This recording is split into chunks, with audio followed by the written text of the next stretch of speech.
En ce temps-là, Jésus disait à ses disciples, « Vous êtes le sel de la terre, mais si le sel devient fade, comment lui rendre de la saveur? Il ne vaut plus rien. On le jette dehors et il est piétiné par les gens.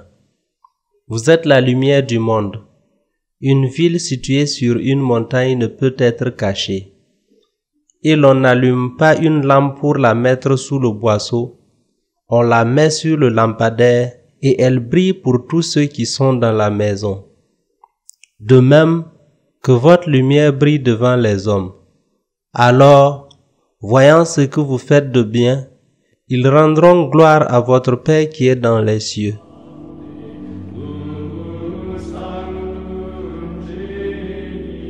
Le sel est l'élément qui donne du goût et qui conserve et préserve les aliments de la corruption.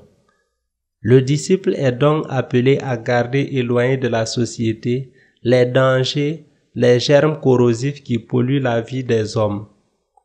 Il s'agit de résister à la dégradation morale, au péché, en témoignant des valeurs de l'honnêteté et de la fraternité, sans céder aux séductions mondaines de l'arrivisme, du pouvoir, de la richesse.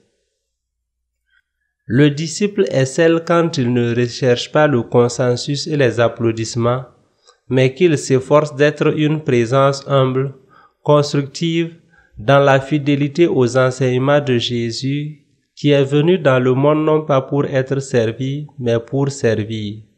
Et l'on a tant besoin de cette attitude. La deuxième image que Jésus propose à ses disciples est celle de la lumière.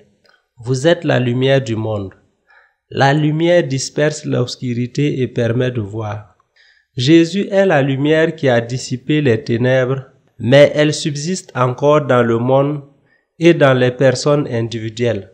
C'est la tâche du chrétien de les disperser en faisant resplendir la lumière du Christ et en annonçant son évangile.